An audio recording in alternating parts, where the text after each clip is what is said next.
first periodical test this week. Get ready. Yes, Giselle? Ma'am, pwede ko po bang kunin ang schedule namin sa exam? Sige, ito kunin mo. Tapos ipakita mo sa mga kaklase mo para alam din nila. Yes, ma'am.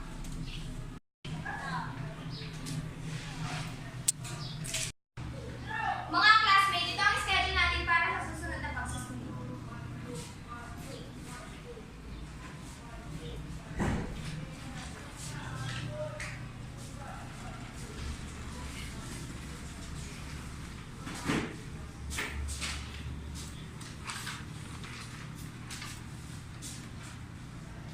Malapit na pala ako sa sulit. Kailangan natin mag-review ng Mga classmates, mag-review tayo mamaya sa library. Sinong gustong sumama?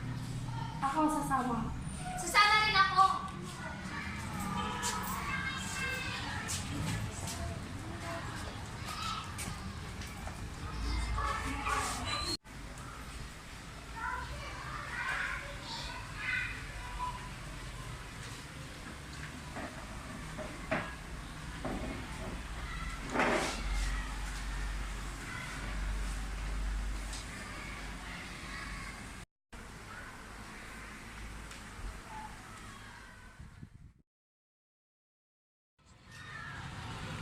Tapos na lang tayo. Huwag na tayo mag-review. Dami na lang.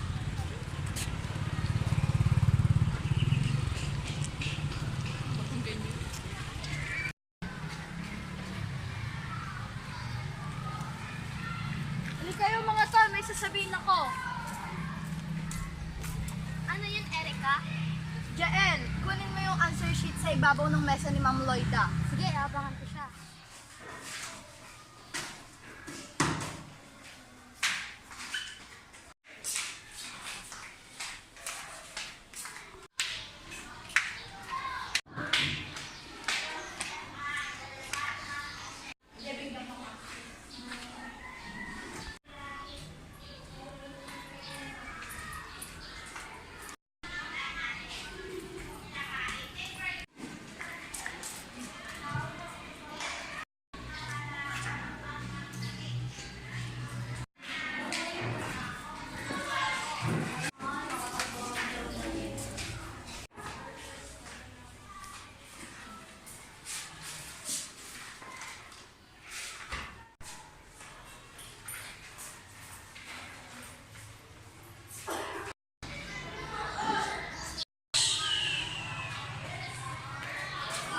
Jael, bakit mo kinuha ang answer sheet ni Ma'am Lloyd? Nagpapuntas lang ako ni Erica. Mali ang ginawa mo, Jael.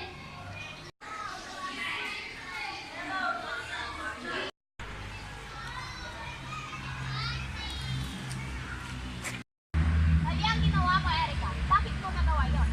Nagawa ko lang naman yun kasi hindi ako nakapag-review. Tsaka alam kong mababang makukuha kong grado. Umamin ka na kasi na ikaw ang kumuha ng answer sheet kaya ikaw ang naging top 1 sa klase. Sige, amin na ako. Tara! Tara na.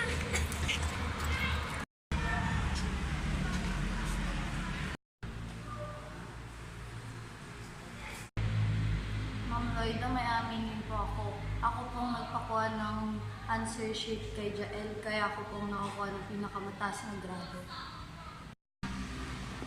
Mali ang ginawa ninyong pangungopya, Erica. Subalit, nagpapasalamat ako dahil malakas ang loob mong nagsabi sa akin ng katotohanan. Sumama ka sa akin ngayon sa principal office at doon ka magpaliwanag.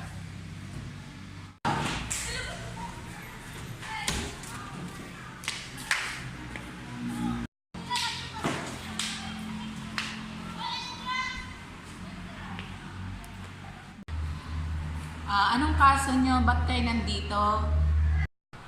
Ma'am, kinuha po kasi niya yung answer sheet sa table ko. Alam mo bang mali ang ginawa mo?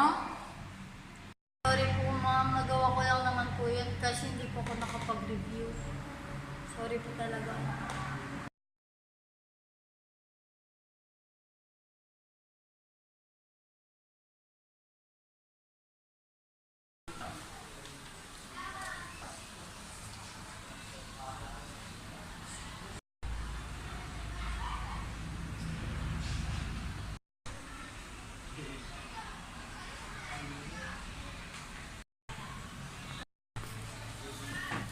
Tara sa kantin, mag-recess tayo.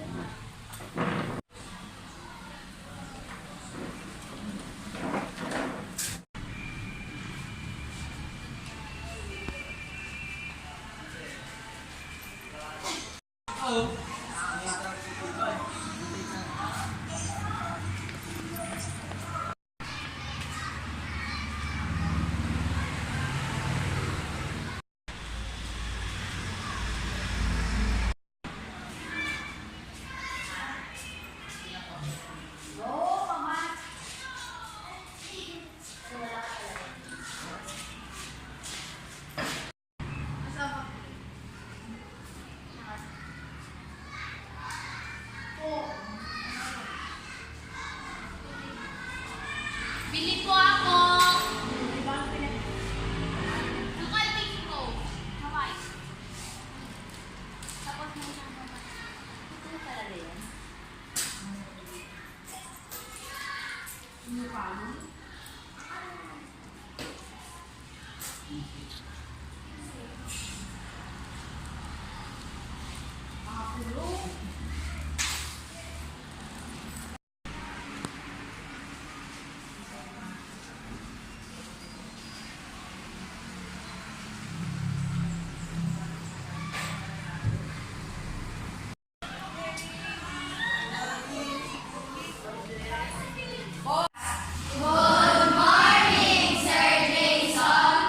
Okay, settle down. Class, are you ready for our periodical test today? Yes, sir. How about the others? Oh, Sir, for sure yung mga bad boys nasa tambayan na naman nila. hayaan nyo na sila, mag-review na lang kayo 5 minutes before the exam. Bring out your notes.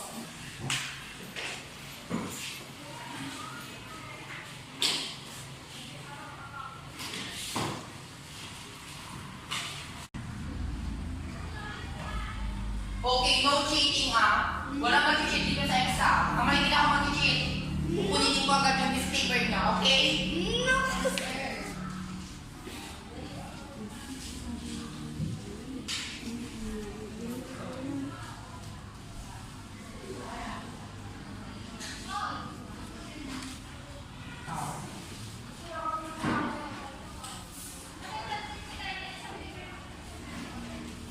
Save. Okay, class. Finish? Yes, bigyan nyo dun sa harap yung mga notice paper nyo. Correct ako diba? Bilisan nyo. 1, 2, 3.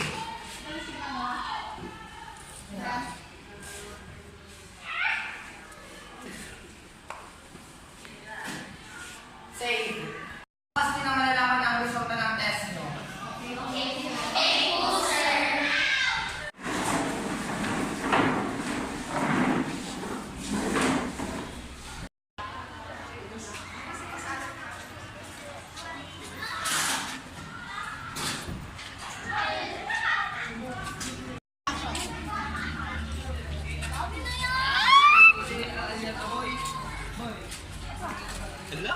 Yung mga impacto niya, no? Nang bubuli na naman. Oo nga eh, araw-araw na lang silang may binubuli. Ito ang dapat sa mga bully na to eh. Eh baka mahuli ka nila. Manahimik ka nga, Sophie. Tama yung ginagawa ni Zoe.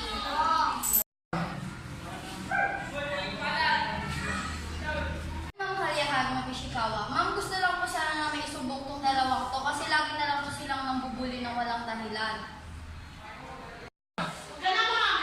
Sakit sa ulo talaga tong dalawang to. Miss Kalihan, patawag mo sila. Mga ina, dito lang kayo at antayin natin sila. Opo, ma'am. Sumama kayo sa akin sa principal office. Bakit? Huwag nang maraming tanong.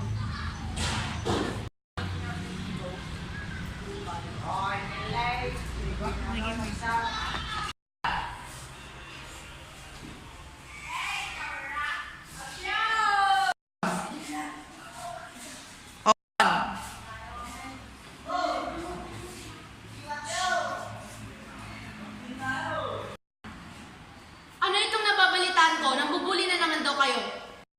Sino ba nagsumbong? Itong mga to? Eh mga sinungaling yung mga yun eh. Manahimik manahimik kayo, may ebidensya. I have no choice but to suspend you. Wag po ma'am, mapapagalitan po kami ng parents namin. Ano inisip niyo yung bago niyo ginawa? Okay, kung ayaw niyong suspend, mag-sorry kayo sa student na binuli ninyo. Sorry tayo po, matulungin na sa parents natin. Sorry guys, alam namin mali yung ginawa namin. Pangako din na mauulit. Promise? Promises are meant to be broken. Bigyan pa natin sila ng isang pagkakataon. Pwede ba kami makipagkaibigan sa inyo? Oo naman.